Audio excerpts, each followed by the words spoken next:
The old Silthari warrior lifted his drink with his remaining 3 arms. His crystalline eyes glowed dim in the cantina's smoky light. The young recruits leaned forward, waiting for his words. "You want to know about humans?" Vexthul's voice was rough like grinding stone. "I will tell you about Drakmor Prime, about the day 200 humans held a fortress against 50,000 of our best warriors." The recruits looked at each other. One of them laughed. 200? That's impossible. Vexthul touched the empty space where his 4th arm used to be. "I thought so too. I was there. I lost this arm learning how wrong I was."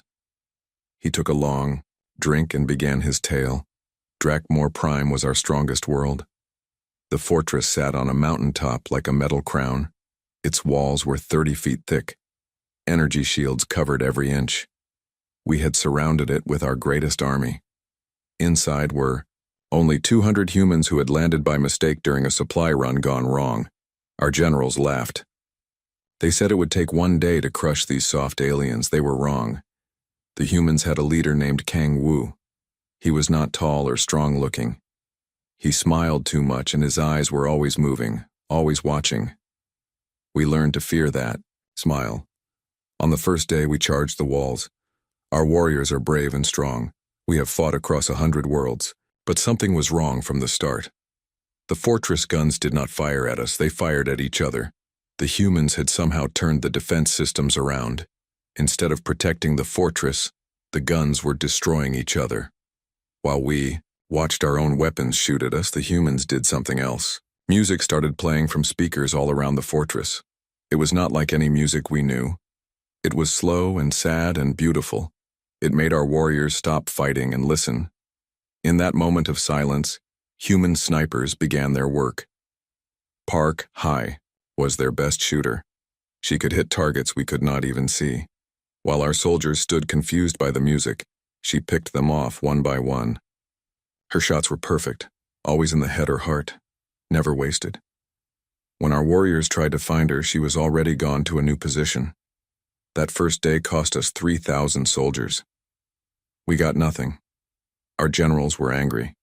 They said the humans got lucky. Tomorrow would be different.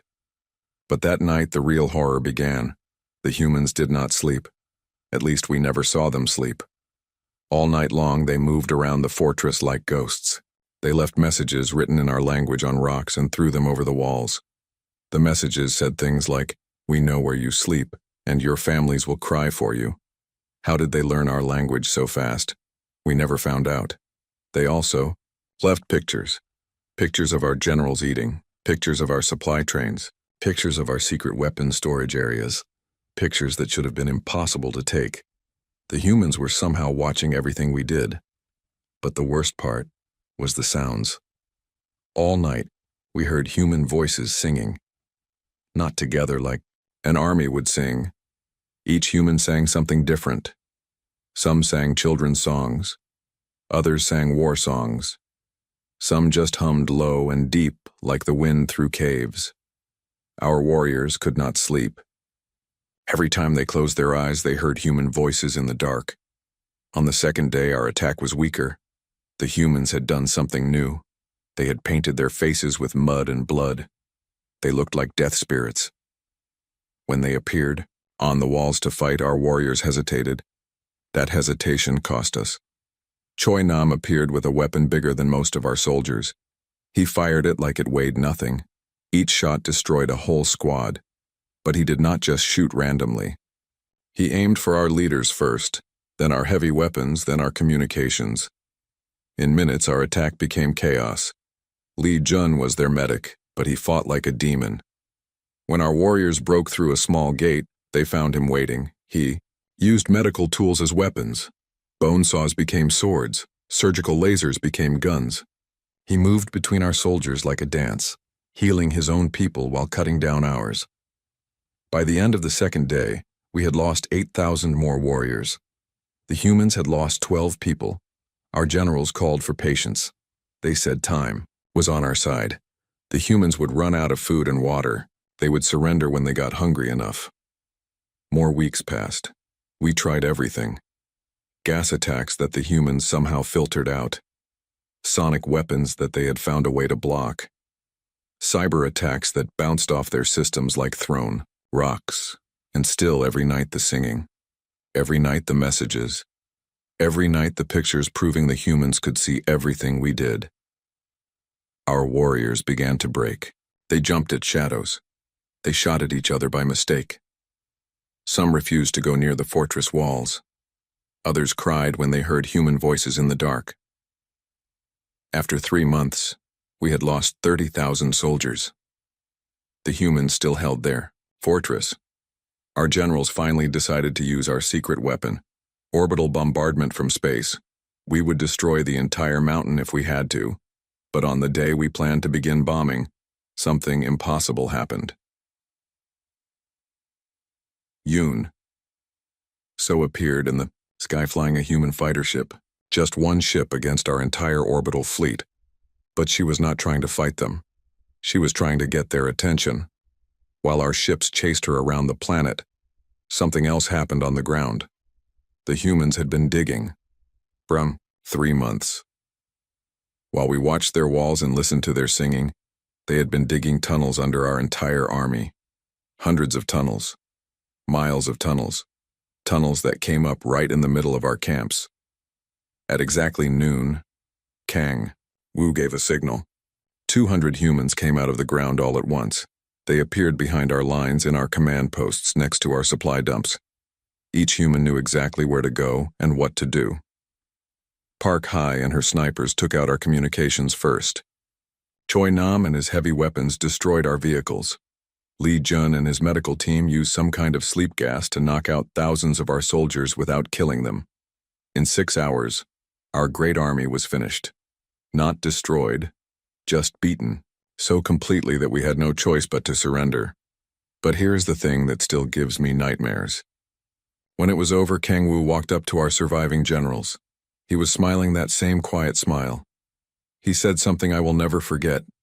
We could have done this on the first day. We wanted to see how long you would keep trying. That was when I understood. The humans had not been trapped in that fortress. We had been trapped outside it. Everything that happened over those 3 months they had planned from the beginning. The singing, the messages, the pictures, even the way they let us attack just enough to keep us hoping. They had been playing with us, like a cat plays with a mouse before eating it. Vexthal finished his drink and looked at the young recruits. Their faces were pale. None of them were laughing now.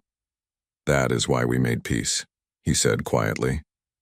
Not because we could not beat the humans, because we realized they had been letting us think we had a chance.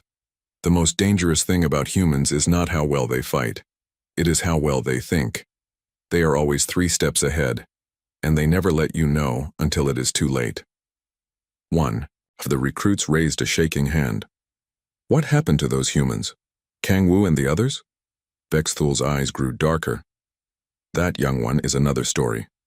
Pour me another drink, and I will tell you about the medic who would not let anyone. D. Vexthal poured another drink with steady hands. The cantina had grown quieter. Other patrons had moved away from their table, sensing the weight of the old warrior's words. The young recruits waited in silence. You asked about the humans from Drakmor Prime, Vexthal said. Lee Jun was their medic. I met him again 2 years later during the Plague Wars. That meeting taught me something worse than fear. It taught me what humans call mercy. He paused, his crystalline eyes reflecting the dim lights.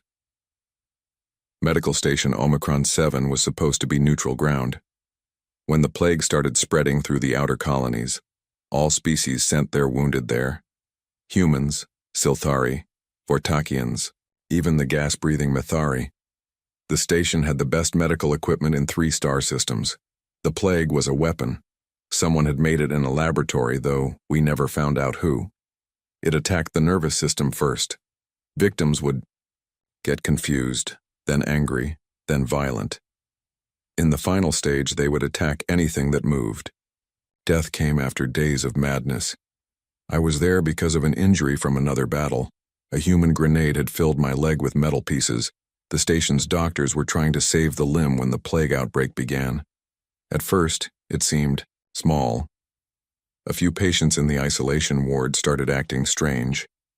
The medical staff followed proper procedures, quarantine protocols, safety measures, everything by the book. But this plague was different. It spread faster than anyone expected. Within 6 hours, half the station was infected. The patients in the main ward started turning violent. They attacked nurses and doctors. Some tore medical equipment apart with their bare hands. Others tried to break down doors to reach the uninfected areas. The station's commander ordered an evacuation. All medical staff were to leave immediately. Emergency ships would take them to safety. The infected patients would be left behind. It was a hard choice, but logical. Save who you can, lose the rest. All the medical staff ran for the evacuation ships. All except one. Lee Jun stayed. I was in the surgical ward when I first saw him that day. He was operating on a Vortakian soldier whose arm had been torn off by an infected patient.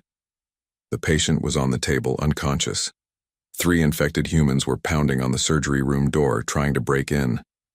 Lee Jun worked with one hand on the surgery while holding a plasma scalpel in the other. Every few seconds, he would glance at the door, calculate how much time he had left, then go back to connecting blood vessels. He was humming, a soft, calm tune like a mother might sing to a child. The door finally broke. 3 crazy humans rushed in, screaming and covered in blood. Lee Jun did not stop operating. He used the plasma scalpel to cut down the first attacker, while his other hand kept working on the patient. The second attacker jumped on his back. Lee Jun grabbed a bone saw and drove it backward without looking. The third attacker came at him from the side. This time, Lee Jun had to stop the surgery. He spun around, caught the attacker's arm, and used some kind of human fighting technique to throw the infected person into the wall. The sound of breaking bones was loud in the small room. Then he went back to operating, like nothing had happened. Still humming that same soft tune, I watched him work for 40 hours straight. The evacuation ships had left. The station's power was failing. Emergency lights cast red shadows everywhere. Infected patients roamed the halls, attacking anything they found.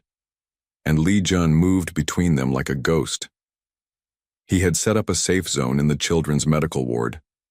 The doors were stronger there, and there was only one way in. He had moved all the patients he could save into that area. Humans, Silthari, Vortakians, even 2 Mathari and their breathing tanks. 127 patients. All different species. All depending on one human to keep them alive. The infected kept trying to break into the safe zone. Lee Jun had to fight them off every few hours, but he never used more force than necessary.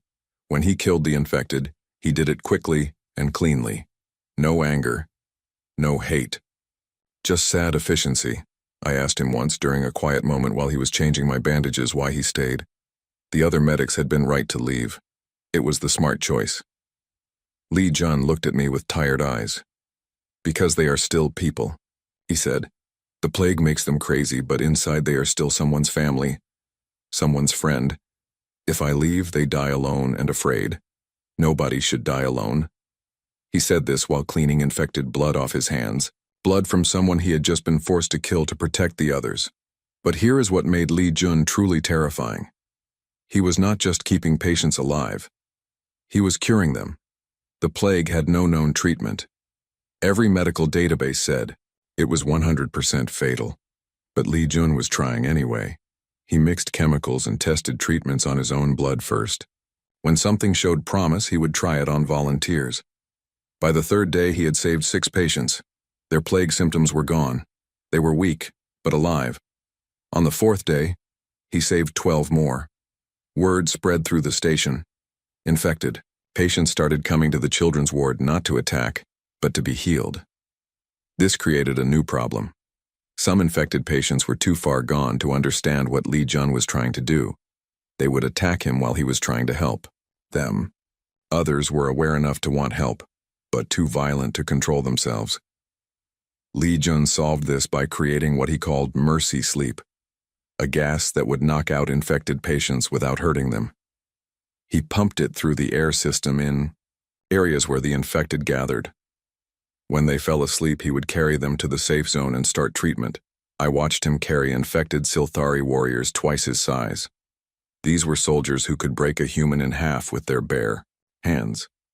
But Li Jun had studied our anatomy. He knew exactly where to inject the mercy sleep to work fastest. He would approach infected soldiers with no fear, dodge their attacks, and put them to sleep with gentle precision. By the end of the first week, he had the entire station under control. The infected were either cured or sleeping safely while being treated. The survivors were healthy and helping with medical duties. Li Jun had turned a disaster into a functioning hospital. When the rescue ships finally arrived, they found something impossible. A plague outbreak that had been completely contained by one human medic. No infected patients running wild. No bodies in the halls. Just Li Jun, still humming, still working, still saving lives. The rescue commander was a Silthari general I knew. He walked through the station in amazement. 127 patients saved, 63 plague victims cured, 0 deaths from medical neglect, all managed by one exhausted human who had not slept in 8 days. The general asked Li Jun how he had done it, how one person had accomplished what an entire medical staff could not. Li Jun was checking on a Mithari patient at the time. He looked up with those tired eyes and said, "I just treated everyone like they were my family. Humans do not abandon family." That was when I understood something important about humans. They do not just fight for victory or survival. They fight for something they call duty. Not duty to commanders or governments.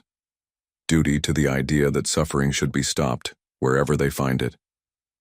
But there was something else about Li Jun that was even more frightening. During those 8 days, he had been exposed to the plague constantly.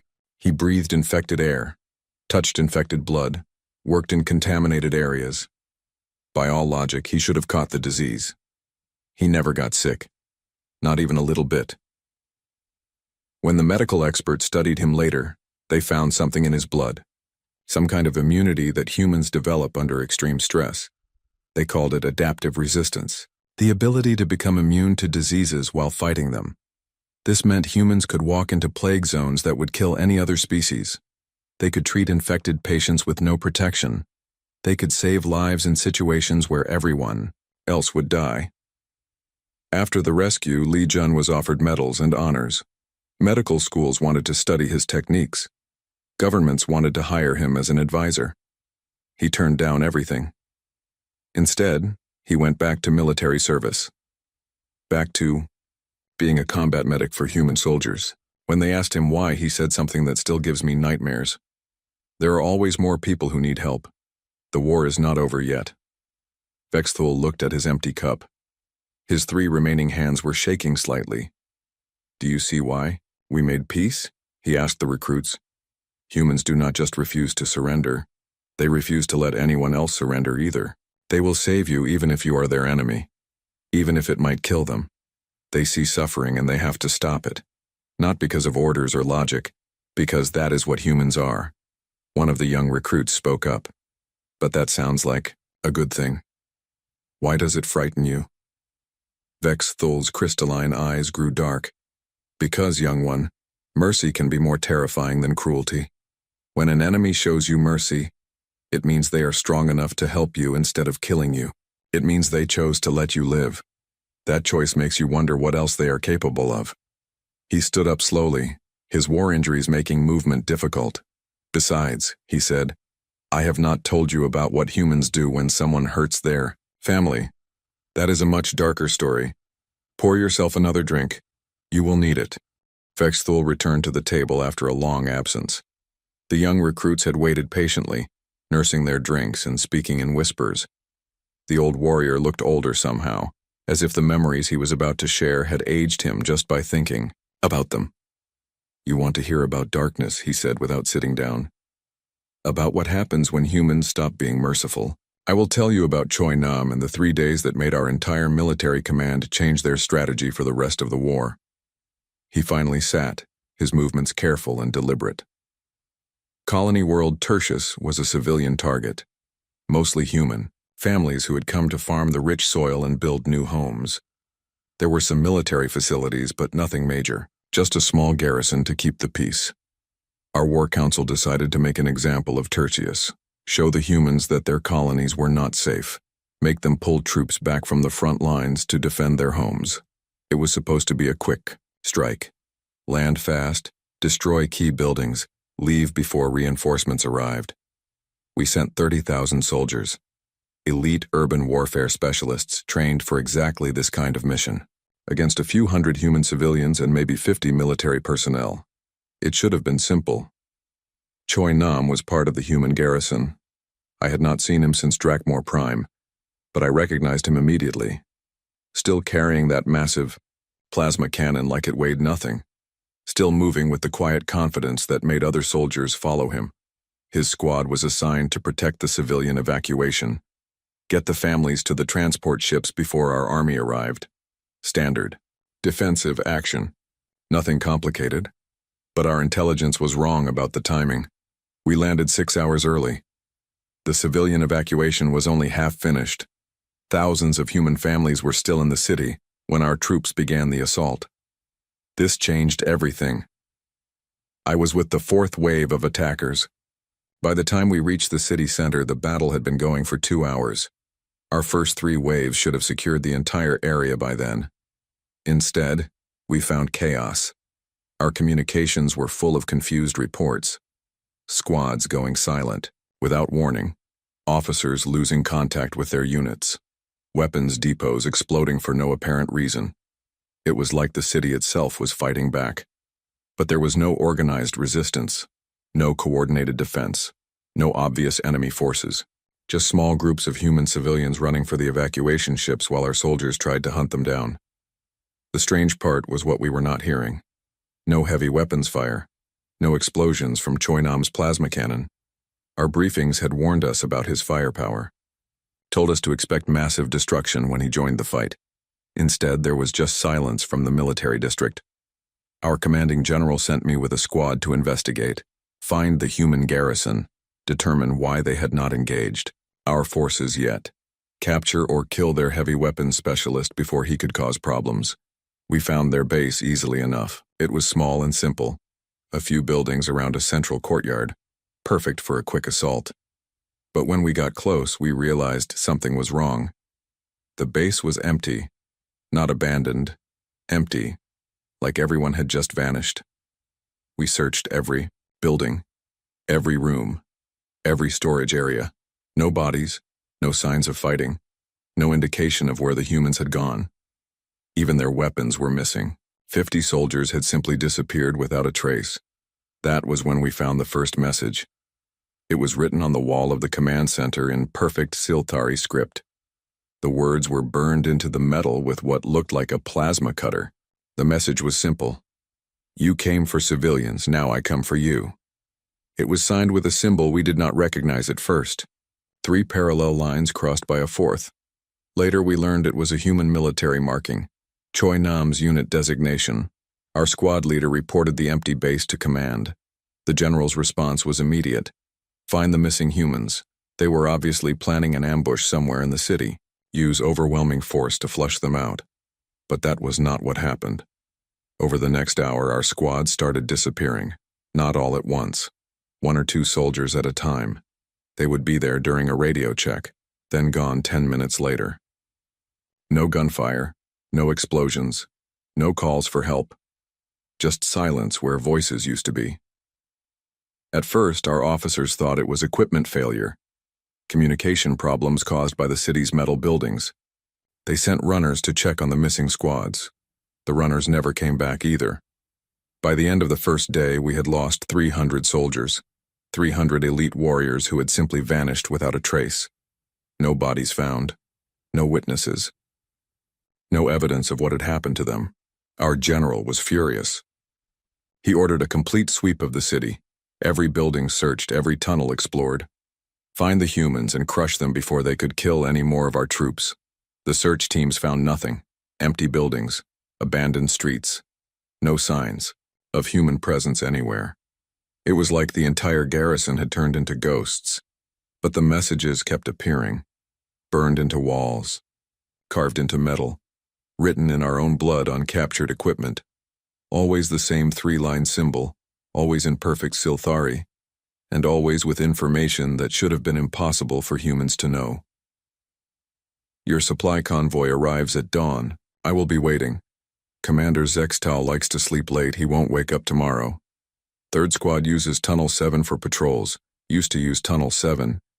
These were not lucky guesses. Someone was watching everything we did, learning our patterns, studying our weaknesses, planning moves several steps ahead. The convoy attack happened exactly as predicted. Our supply trucks were traveling on a route that only our officers knew about. But when they reached the main intersection, the road exploded. Not random destruction. Surgical strikes that disabled the vehicles without killing the drivers. While our soldiers were dealing with the wreckage, a single figure appeared on a nearby rooftop. Choi Nam. He was carrying his plasma cannon, but he did not fire it. Instead, he just stood there for a moment, making sure we could see him. Then he disappeared. Our troops rushed the building where he had been standing. They found it empty except for another message. Stop hunting civilians. Start hunting me. Commander, Zextal was found dead in his quarters the next morning. No signs of forced entry, no witnesses, no alarms triggered. He had been killed with a single precise strike to a pressure point that only human medical knowledge would have revealed. The pattern continued for 3 days. Our soldiers would patrol in groups for safety, but somehow, one or two would always end up separated from the others. Lost in the maze of city streets, cut off by debris that had not been there minutes before, they would call for help. Their squad mates would rush to find them, but they would only discover another message burned into a wall, another promise that Choi Nam was still watching, still hunting. Our troops began to break down.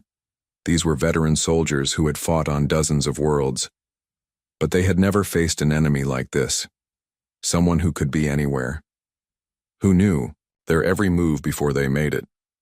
Some soldiers started refusing orders, others jumped at shadows. A few shot at empty buildings, convinced they had seen movement. The careful discipline of our urban warfare specialist collapsed into paranoid chaos. On the third day, our general made a desperate decision: orbital bombardment. Destroy the entire city from space rather than continue losing soldiers to an invisible enemy. But as our ships prepared to fire, something impossible happened. Choi Nam appeared on our flagship.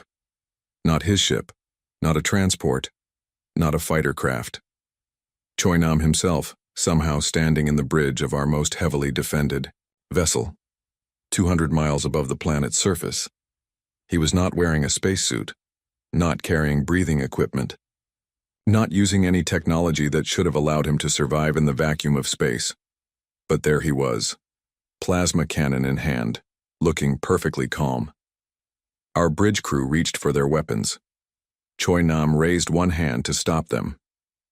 In the other hand, he held a small device that we recognized immediately, a ship's self-destruct activator. I need to talk to your general, he said in perfect Silthari. His voice was quiet and polite, like he was asking for directions. Our general was too shocked to speak at first. A human had somehow teleported onto his flagship and was holding the entire crew hostage with their own destruction device. It should have been impossible. Choi Nam waited patiently for a response. When none came, he continued speaking. Your soldiers have been hunting my people for 3 days. Families with children, old people trying to evacuate, civilians who never hurt anyone. This stops now. The general finally found his voice. You are one man against an entire fleet. You cannot threaten us. Choi Nam's expression did not change. I am not threatening you. I am explaining the situation. Your fleet has families too. Crew members with children waiting at home. If you destroy the city, those families will grieve. I want to prevent that grief. He gestured toward the planet below. I have been letting your soldiers live for 3 days, taking them prisoner instead of killing them. All 800 of your missing troops are safe in underground shelters, fed, medicated, treated well. They will be returned when you leave. Our general's jaw dropped. 800 prisoners? We had thought they were dead. How? He asked. How did one soldier capture 800 of our best troops? Choi Nam's eyes were sad when he answered. The cantina was completely empty now except for Vexthul and the young recruits. Even the bartender had gone home, leaving them alone with the dim lights and the weight of untold stories. The old warrior sat in silence for a long time before speaking. The final story is the hardest to tell, he said, because it explains why our people chose peace when we could have kept fighting, why our greatest generals recommended surrender when victory was still possible. You will understand why humans are the most dangerous species in the galaxy, and why they are also the most necessary. He touched the empty space where his fourth arm used to be. Kepler Station was our last hope. A massive orbital platform that controlled the most important trade route in 3-star systems. Whoever held Kepler Station could control the flow of supplies to half the known galaxy. It was supposed to be our final stronghold, the place where we would make our stand against human expansion. The station was a fortress in space. Weapons. Platforms surrounded it like a metal moon. Energy shields covered every approach. 50,000 of our best soldiers defended it. Our war council believed it was impossible to take by force. The humans tried for 6 months using normal tactics, fleet battles in open space, assault ships against our defenses, direct attacks that we could see coming and prepare for. We stopped them every time, destroyed their ships, captured their soldiers, proved that Kepler Station could not be taken. But then something changed. The human attacks stopped. For 2 weeks, nothing. No ships, no probes, no communication. Just empty space around our fortress. Our commanders thought the humans had given up. Finally realized that some targets were too strong to attack. They celebrated, planned victory parades, began talking about expanding their own offensive operations.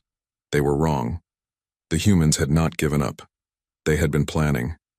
And when they struck, it was with all 5 of the warriors I had met before. Kang Wu, Park Hai, Li Jun, Choi Nam, and Yoon So. Together. I did not know they were coming until it was too late to stop them. The first sign was when our long-range sensors went quiet. Not damaged, not destroyed, just quiet. Like someone had politely asked them to stop working. Park Hai had been floating in space for 2 weeks, in a modified spacesuit with life support for extended operations. She had positioned herself in the sensor array's blind spot and systematically disabled each detection system with precision shots from her rifle. While our sensors were going dark, Yoon So appeared in a ship we had never seen before. It looked like human design but moved like nothing in our databases. She flew straight at our heaviest weapons platform and simply absorbed every shot fired at her. The platform's energy beams hit her ship and bounced off. Our plasma cannons struck her hull and scattered like rain. She had some kind of shielding technology that turned our most powerful weapons into light shows, but she was not trying to destroy the platform. She was keeping it busy, making our gunners focus on her while something else happened behind them. Choi Nam had been hiding inside the weapon platform for 3 days. Not outside, inside. He had somehow gotten past our security, our scanners, our guard patrols, and had been living in the maintenance tunnels while studying our defensive systems. When Yoon So started her distraction, Choi Nam began his real work. He moved through the platform like he owned it, not destroying things, reprogramming them, turning our own weapons around to point at our other defenses. In 20 minutes, our outer defensive ring was shooting at itself. Automated systems that had protected us for months were systematically destroying each other, under Choi Nam's careful direction. While our defenses collapsed, Kang Wu and Li Jun approached the station in a single small transport. No weapons, no armor, no obvious threat, just 2 humans in a civilian ship asking for permission to dock. Our traffic control laughed. 2 soldiers wanting to surrender, they thought. It happened sometimes when humans realized how hopeless their situation was. Standard procedure was to allow them to land and then process them as prisoners, but these humans were not surrendering. The moment their ship docked, everything changed. Kang Wu had brought something our scanners had not detected. some kind of device that interfaced directly with our station's computer systems. Within minutes, he had access to everything: security cameras, environmental controls, communication, networks, life support systems. He did not use this access to hurt anyone. Instead, he began talking to our soldiers, not threatening them, not demanding surrender, just talking. His voice came through every speaker on the station. "My name is Kang Wu," he said in perfect Silthari. "I am here with my team to capture this station, but I want to do it without anyone dying. If you cooperate, everyone goes home to their families tonight." Our soldiers thought he was joking.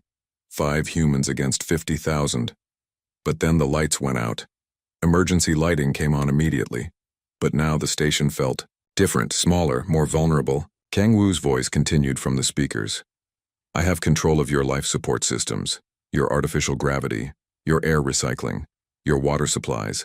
I could kill everyone on this station in minutes, but I won't, because humans don't wage war against families." He paused. When he spoke again, his voice was gentler. "I know many of you have children, spouses, parents waiting for you to come home. So do we. This war has gone on long enough. Let's end it today without more grief." Our commanding general tried to regain control. He ordered troops to find the humans and eliminate them. But something strange was happening. Our soldiers were not following orders the way they used to. Li Jun had been moving through the station's medical bay, not as an invader, as a doctor. He was treating wounded Silthari soldiers who had been injured in previous battles. Soldiers our own medical staff had not been able to help.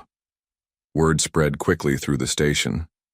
A human medic was healing our people, using advanced techniques that our doctors did not know, saving lives that our own medical system had given up on. Soldiers who had been ready to fight began asking questions. If humans cared enough to heal their enemies, what did that say about this war? Were they really the monsters our propaganda claimed? Meanwhile, Park Hai had done something that defied belief. She had somehow gotten into our command center without anyone seeing her, not by stealth or violence, by simply walking through the front door while invisible. She appeared behind our general during a strategy meeting, not pointing a weapon at him, not threatening him, just standing there calmly while he planned the defense against her own team. "Excuse me," she said politely. "I think we need to talk." The general and his staff spun around, reaching for their weapons. But Park Hai held up her hands to show she was not armed. "I am not here to hurt anyone," she said. "I am here to show you something." She activated a holographic display that showed the station from the outside. Our defensive platforms were still shooting at each other. Our sensors were still offline. Our life support was under human control. In 30 minutes, 5 humans had taken apart defenses that had been months in the building. "We could have destroyed this station from a distance," Park Hai said. "Blown it up from space with all hands on board, but we came here instead. Risked our own lives to capture it intact. Do you know why?" Our general was too stunned to answer. "Because this station has 50,000 people on it. 50,000 Silthari with families who love them. We will not murder 50,000 people just to win a war." She gestured to the hologram. "But we have proven we can take this station whenever we want. Your defenses cannot stop us. Your weapons cannot hurt us. Your security cannot contain us, so let's discuss terms." That was when I understood what the humans had really done. They had not just captured our station, they had captured it perfectly. No deaths, no injuries, no destruction of critical systems. They had proven they could defeat us while showing mercy to everyone involved. But the demonstration was not over yet. Yunso landed her impossible ship in our main hangar.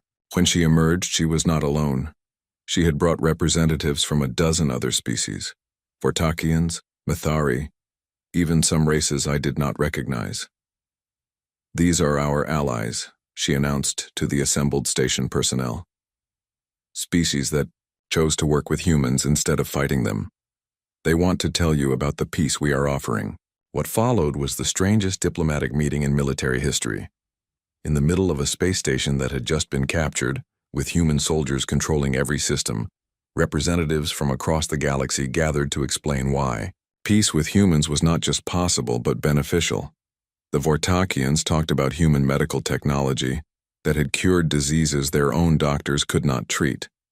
The Mathari described human engineering that had improved their ships and habitats. Other species shared stories of human aid during natural disasters and humanitarian crises. Humans do not want to conquer the galaxy, the Vortakian ambassador explained. They want to protect it. From war, from suffering, from preventable death. When they fight, it is to stop greater violence. When they show mercy, it is because they believe all species deserve to survive and grow.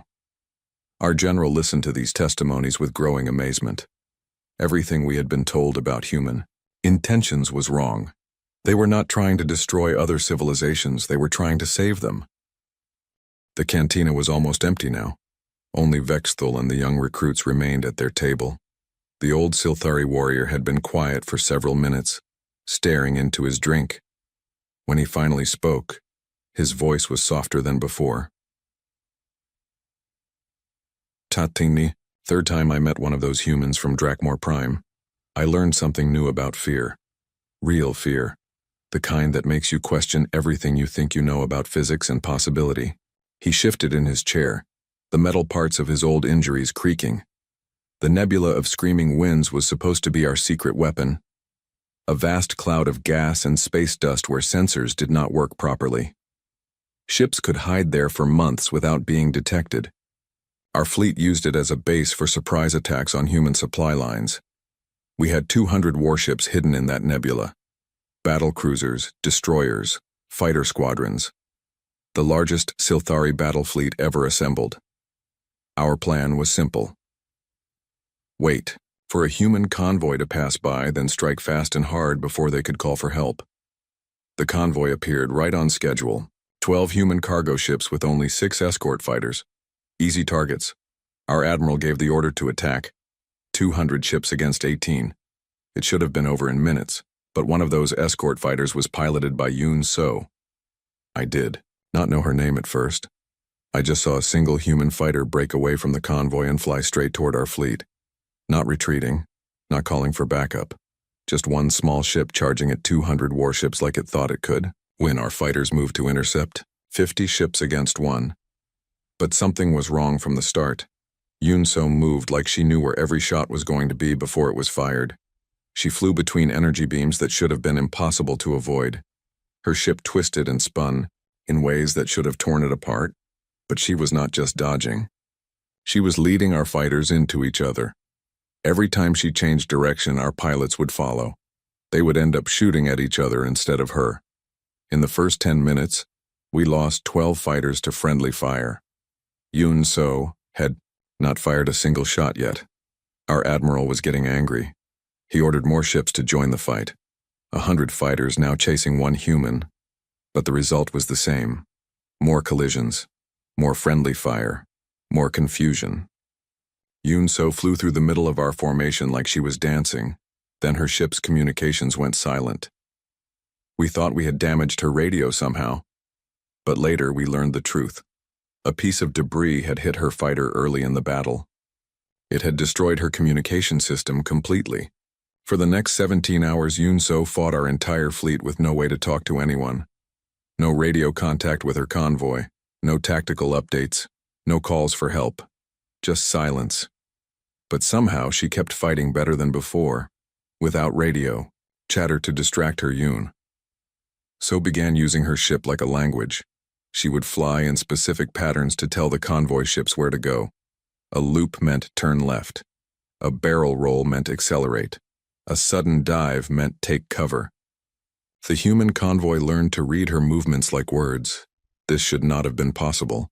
Ship-to-ship coordination requires constant communication. Battle tactics need detailed planning. But Yoon So was commanding the entire convoy using only the way she flew, and it was working. Every time our battle cruisers tried to target the cargo ships, Yoon So would appear between them and the target. She would fly so close to our big guns that they could not fire without hitting her. But she was too small and fast to hit directly, so our heavy weapons stayed silent while she protected the convoy. Our admiral decided to ignore the fighter and focus on the cargo ships. If we could destroy the convoy, One human pilot would not matter. He ordered a full attack. Every ship was, to fire at once. Overwhelming firepower that no small fighter could block. Yoon so somehow knew what we were planning. Seconds before we opened fire, she did something that still makes no sense. She flew her damaged fighter straight at our flagship, not to attack it, to communicate with it. She used her ship's emergency lights to flash a message in standard galactic code. The message was simple. Your crews have families. So do mine. Let's end this without more death. Our admiral laughed. One human pilot was offering terms to a fleet of 200 ships. He ordered all weapons to fire immediately. That was when Yunso showed us what humans mean by desperation. She had been studying our formation for hours, learning how our ships moved together, memorizing which captains were aggressive and which were careful. She knew our fleet better than some of our own officers. When we opened fire, she did not try to block the shots. Instead, she flew to exact positions that turned our weapons against each other. She used our own firepower like a tool.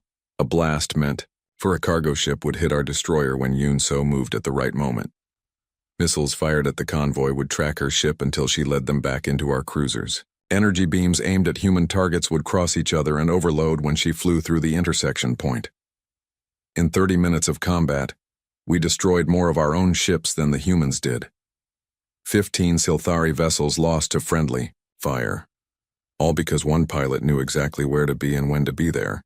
But the worst part was still coming. Our sensors detected damage to Yunso's fighter. Her oxygen tank had been punctured early in the battle. She was slowly running out of air. Her life support would fail in less than 6 hours. Any rational pilot would have retreated then, tried to reach safety before the air ran out. But Yunso stayed. She kept fighting, kept protecting the convoy, kept turning our weapons against us. As her oxygen got lower, she should have gotten weaker, slower, less effective. Instead, she seemed to get more dangerous. Her movements became sharper. Her timing became perfect. It was like running out of air made her think more clearly. Our pilot started calling her the Silent Death. She had not spoken a word in hours, but she was everywhere at once. Every attack we planned, she was ready. Every trap we set, she avoided. Every weakness we tried to exploit, she had already covered. By the 8th hour, our pilots were afraid to engage her. They had seen too many ships destroyed by their own weapons when they tried to fight her. Some of our fighters started staying back, refusing orders to attack. Our formation was falling apart.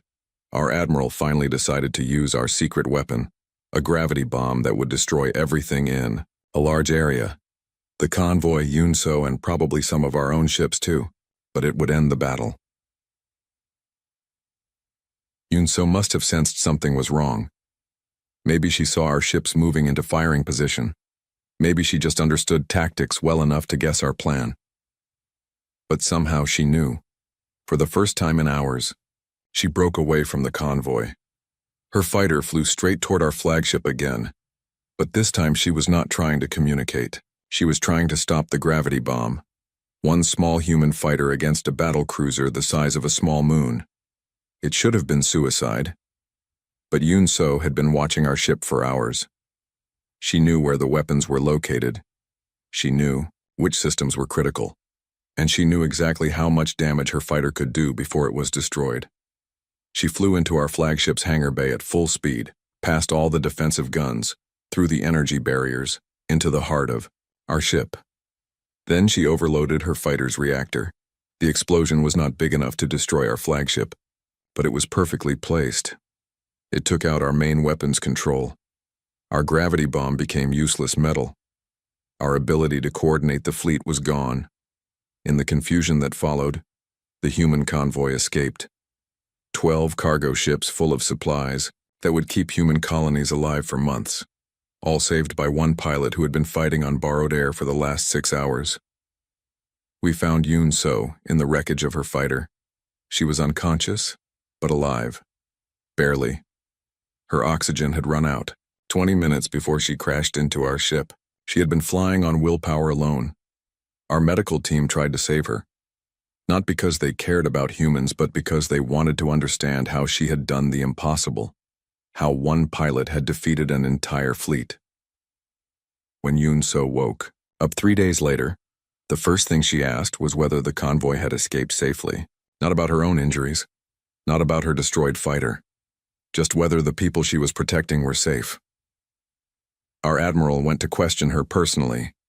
He wanted to know her secrets, how she had predicted our moves so perfectly, how she had turned our own weapons against us, how she had fought for hours without air to breathe. Yoon-so looked at him with calm eyes and said something that haunts me still. I just listened to what your ships were telling me. Metal has a sound when it moves. Energy has a pattern when it fires. If you pay attention, everything tells you what it wants to do next. She had been reading our intentions from the sound of our engines and the rhythm of our weapons. While fighting for her life with no communication and no air, she had been listening to our fleet like it was music. Our admiral asked her why she had not retreated when her oxygen started running low. Any sensible pilot would have saved themselves. Yoon-so smiled. It was a tired, sad smile. Because those cargo ships carry medicine for human children. I have a daughter back home. She is 6 years old. If I let those ships get destroyed, other children might die. I could not explain that to my daughter when I got home. She had been thinking about her child while flying impossible maneuvers.